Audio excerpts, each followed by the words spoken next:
When we look around us, even at our own bodies, what we see is the tip of the iceberg. Think of this for a moment. Take your hand and look at it. Now, your hand looks solid, but it's really not. If you put it under a proper microscope, you'd see a mass of energy vibrating. Everything is made up of the exact same thing, whether it's your hand, whether it's the ocean, or whether it's a star. Everything is energy. And let me help you understand that just a little bit. There's the universe, of course, and our galaxy, and our planet, and then individuals, and then inside of this body are organ systems, and then there's cells, and then there's molecules, and then there's atoms, and then there is energy. So there are a lot of levels to talk about something on, but everything in the universe is energy. I don't care what city you're living in, you've got enough power in your body, potential power, to illuminate the whole city for nearly a week. Most people define themselves by this finite body, but you're not a finite body. I mean, even under a microscope, you're an energy field. What we know about energy is this. You go to a quantum physicist and you say, what creates the world? And he or she will say, energy. Well, describe energy. Okay, it can never be created or destroyed. It's always was, always has been. Everything that ever existed always exists. It's moving into form, through form, and out of form.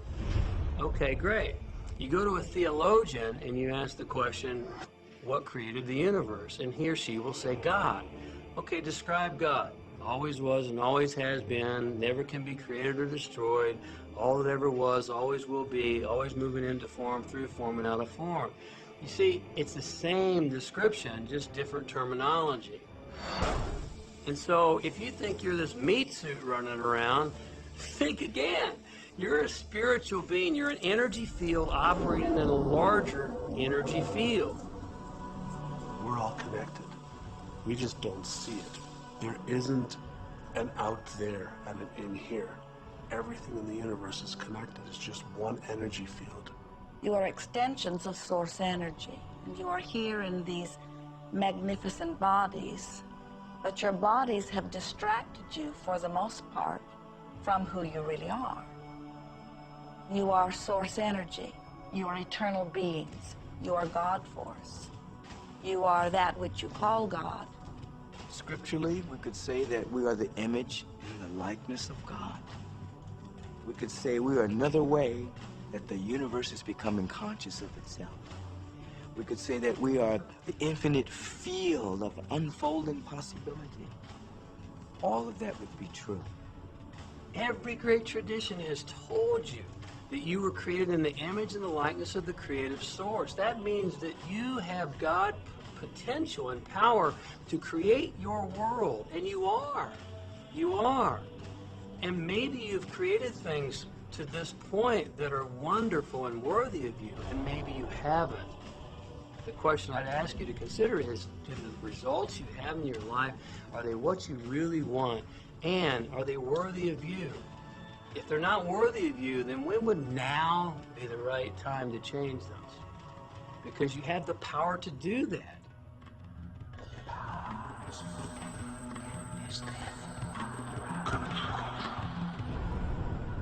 You know, a lot of people feel like they're victims in life, and they'll often point to past events, perhaps growing up with an abusive parent or in a dysfunctional family. And I would add as a parenthesis here that most psychologists believe that about 85% of families are dysfunctional, so it's like all of a sudden you're not so unique. My parents were alcoholics, my dad abused me, my mother divorced him when I was 6. From the age of 13 to 18, I was involved in street gangs. I had a severe motorcycle accident. I was homeless at one point in Dallas. I lived in poverty for 15 years in Houston. When I was a child, I had learning difficulties, and I was considered learning disabled. And I was told I would never read, write, or communicate, never amount to anything, not go very far in life. I mean, that's almost everybody's story in some form or not. So that's just called so what. The real what is, what are you going to do now? What do you choose now? Because you can either keep focusing on that or you can focus on what you want. And when people start focusing on what they want, what they don't want falls away. And that part expands and the other part disappears. We are wanting you to come to the place where you're beginning to offer your thought deliberately, where you're guiding your thoughts on purpose, where you are the creator of your own experience because you are the manager of your own thought. The beautiful thing about the law of attraction is that you can begin where you are. And you can begin to think, real thinking.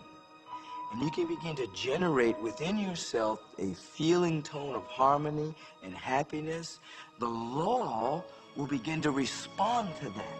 So now you start to have different beliefs, like there is more than enough in the universe. Or you have the belief that everything goes right for me. Or you have the belief that I'm not getting older, I'm getting younger. We can create it the way we want it by using the law of attraction.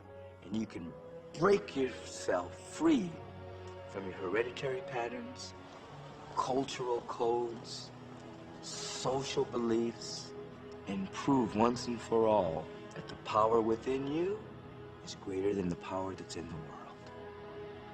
Some of you may be thinking, well, that's very nice, but I can't do that, or she won't let me do that, or he'll never let me do that, or I haven't got enough money to do that, or I'm not strong enough to do that, or I'm not rich enough to do that, I'm not. Every single I'm not is a creation.